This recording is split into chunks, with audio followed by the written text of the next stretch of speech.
Salam Türkmen Portal web-saytymyzyň mähriban tomaşaçylary. Söýgü, mähir muhabbet sindirilip, gulagymyza huwa bolup giren mukaddeslikler maşgala atlyk keçijik ojaqdan başlaýar.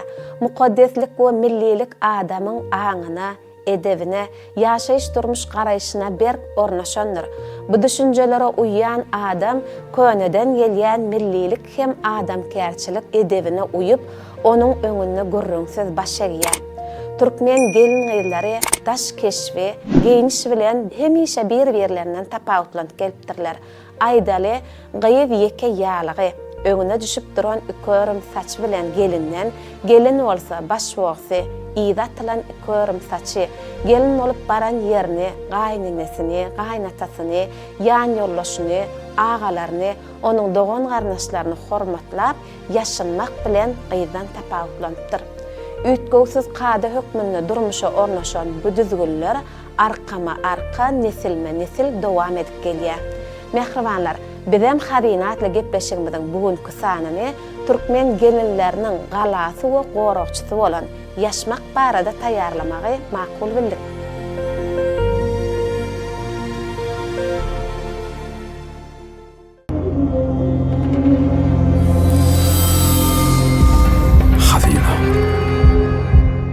Ýaşmak bu söze agzanyňda türkmen zenanlarynyň edep ekramly, uz ýaşynýan asyldadalygy, milli keşfi gözüňe gelýär.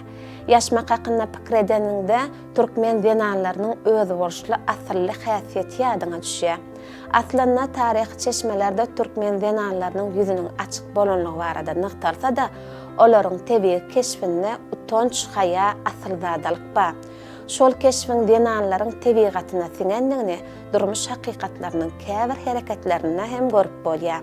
Muňa misal edip, ulugydyň utananyna ýüzüni tutup gürlemegi ýa-da kähalatlarda gyýdgenleriň iki barmagy bilen agdyny çalaja tutup gürlemeginiň genetikadan, ýagny nesil ýyzarlamadan gelip çykan häsiýetdigini alymlar nyktaýarlar. Gelin beýik sözi sady, Maktumul Pragynyň uyat eýleýär şagrynaky şu setirleri misal getirelim. Meňli hanym golun diýişläp, bizden ki uyat eýleýär. Ýaşmak fiýlaşygy, ýaşuly nesle hormat sarpany galy berse-de, sagdanlyk hem de gözelligi aňladýar. Halkymyz ýöne ýerden ýaşmak ýaraşyk diýmändir. İlçinde ýaşmak asyldadalygyň aňladylmasy saýlýar. Bugünkü gün gyýdgenleri bir-birinden tapawutlanýan ýagdaýy hakynda oýlananda esasanam gelinleriň daş keşpler dogrusyna pikir ýöretmeli bolýar. Durmuşa çykan gyýdlar gelin bolan soňlar uzyňdan gelşikli öýme atynýarlar. Özlerem hemişe agdlary ýaşmakly. Bu olaryň keşfine aýratyn gelşik berýär. Bu ýagdaý babatda buýsançly setirler halk dörejiliginde de öz beýanyny tapýar. Ýagny ayagynda ak paşmak, kıyın molya dağdan aşmak, bizim aljak gelinimiz uzun moylu uğuz yaşmak. Bağlıdı olacak kıydın zıvanına da gelinejesine olan ulu buysanç wa, inni onun gelinejesinin daş keşfinin suratlanışına da bir ünserelin, gelinejeme yaşınna, yaşıl öýme başınna, körpe doğan merdancan perwanadır daşynna. Görnüşi ýaly halk dörejiliginde hem öýmelere aýratyn ähmiýet berilipdir. Bugün şol öýmelerdir ýaşmaklar gelini gyýdan tapawutlanýar. Öýme ýaşmak baradaky pikirlerimizi türkmen halk nakyllaryna hem sadalyk bilen beýan edilýär. Ýagny öýme ýanyňdan goýma, ýaşmak awraýyňa awraý goşmak, ýaşmak ýaraşyk, ýaşmak gala. Nakyllarda wasby ýetirilýän asarlaryň dowamyna durmuşa ornaşan milli ýörelgeler asylky durkuny, gözel görküni saklasa ýaxşy. Ýöne bu gözelligiň insanyň içki dünýäsi, edim gylymy, ýaxşyklyk häsiýeti bilen görke girýändigini ýatdan çykaryp bolmaz. Bu barada şeýle nakyllar bar. Gözel hulky bilen gözel. Türkmen gelinleriniň ýaşmak düzgünleriniň aňyrsyna enatanyň terbiýelen görüllüsi ýetir. Asylly terbiýany alyp durmuşa çykan gyýdlar baran öýünde uğuz ýaşynyp mehremlik bilen hyzmat edýärler. Ýaşynmak däbi geliniň baran öýüniň ýaşullaryna syla hormat aňladýar. Onuň ähmiýeti bolsa gaty gaýrym söz diýişmekden, haýsydyr bir zada gaharyň geläýände de jogap gaýtarmakdan saklaýar. Qadim döwürden gelýän şeýle bir rawayet ba. Bir gelin gaýnanysy bilen oňuşmaýandygyny, öýde günleriniň bir bolsa goklarynyň iki bolýandygyny aýdyp, Dananyň ýanyna maslahat sorap barýar. Dana ol geline bir meşik melhemlik suw berip, haçanna gaýnanysy iňirdäp başlanyna, şol suwy agdyna ýutman saklamagy we belli bir wagtdan soň dökmek sargaya. Eger ýudaýsa saglygyna gaty ziýan ýetirip biljekdigini aýdýar. Maşgalanyň asudalygy üçin ählizada qaýyl gelin berilen melhemlik suwy alyp öýüne dolanýar. Dananyň aýdyşy ýaly gaýnanysy haýsydyr bir zat üçin iňirdäp başlanyna agdyna suw alyp işleri bilen boluberýär. Bu ýagdaý bir näçe gün gaýtalanandan soň gaýnanysy gelininiň bolşuna haýran galýar. Boşuna käýinjiräp, iňirdäp ýörýänine öz utanyp başlaýar. Hatda gelinini öz çagasy ýaly söýmäge başlaýar.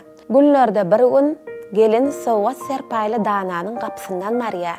Hem şol gudratly melhemden ören haýyr tapanlygyny aýdýar. Şonu Dana geline şeýle diýär: "Sen melhemlik suw diýäniň adaty bir suwdy. Sen öýüň içindäki şu bagtyar gatnaşyklary diňe başgalaryň nägeleligine jogap gaýtarman, gaharlaryna üns bermänligiň bilen ýola goýdyň" diýip düşünürýär. Mehriban gelinler, gürlemezligiň, sabyrlylygyň nähil durmuşa ýetirýänligini, belalardan goraýanlygyny rawayetden hem aňanmalsaňyz gerek. Türkmen halky ýöne ýere dil bela, diş gala diýenek. Iki barmak dilimizde pokta bolmasak dawa jenjelleriň köp bolmagy mümkin. Şonuň üçin ýaşmak müň meladan sowar diýen naklam paýhasly ata-babalarymyz döredipdir. Täze geliniň gelmegi bilen öýüň awadanlaşmagyna, asuda bolmagyna, agdy bir gatnaşyklaryň berkemegine ýaşynmak däwin berja etmegiň ähmiýeti uludur. Ýaşmak zenan maşgalany bedemek bilen bir hatarda olary asyllylyga terýär. Eger ulular bilen gürleşmek zerurlygy ýüze çyksa, balazynyň ýa-da ýurjysynyň üstü bilen işaret bilen düşünürilmek bolsa, olara aýratyn näzik görkezýär. Ýaşmak gelinleri makullar geplerden gorap bilýänligi üçin türkmençilikde ýaşmak gala diýilýär. Oňa türkmen denanlarda görülýän asylly häsiýetleri kemale getirmegiň terbiýe mekdebi diýsegem ýalňyş bolmasa gerek. Ýaşmak sözü ene dilimizdäki ýaşynmak, gizlenmek, örtmek ýaly sözler bilen hem baglydyr. Wenan edebiniň naýbaşdy hasaplanýan ýaşmak barada näçe sözleseň, onuň ähmiýetini beýan edýän çeşmeler köňüllere akyp dur. Begzadalaryň hem denanlarynyň ýaşmagynyň bolanlygy baradaky maglumatlara duşup bolýar. Olardan Marguşdan, Goňurdepeden gadawaq ters işler geçirilende gadymy tapynlardaky şekilleriň hem köp zatlary habar berýänligine göz ýetirip bolýar. Siňe seretseň, daşdan we toýundan ýasalan denan heýkellerine olaryň ýaşmaklary mesemälim bildirýär. Mundan başgada ir döwre değişli suratlarda hem türkmen denanlary ýaşmakly çekilipdir.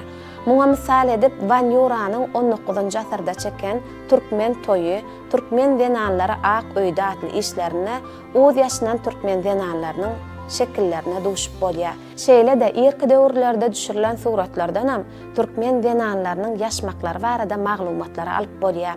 Ýagny Dudiýanyň 1901-nji ýylda düşüren Saryk taýpasyndan bolan türkmen denany atly suratyna ýaşyny oturan türkmen denanynyň keşfiniň 19-njy asyryň ahyryna düşürilen Güljemal hanyň suratyna da ýaşmagyň bolmagy türkmen denanynyň aýratynlygyny görkezýär.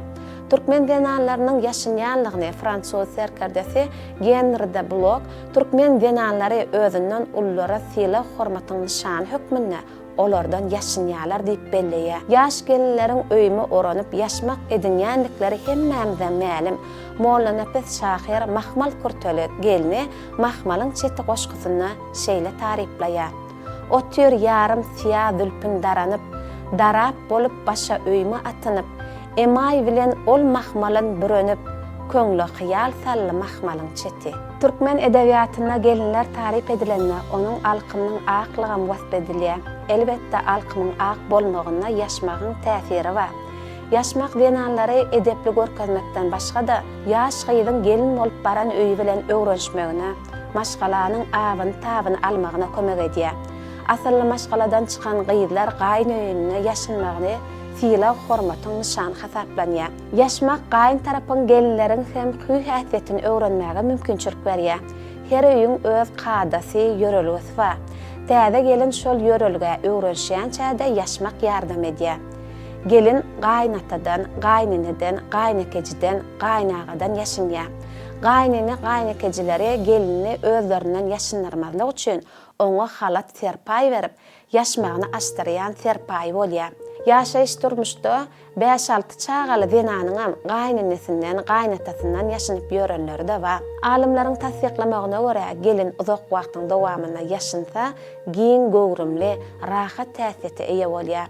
Lukmançylykda hemişe boyny ýapyk denanyň galkan şekilli mädin ul bolmak sebäpli döreýän kesel bilen kesellemeýänliginem aýdýarlar. Kä halatda ýaşy duruşan denalaryň köpçülik ýerlerine ýaşanyp ýörenini göreňde, milli däbiň saklanýanlygyna hormatyň artýar.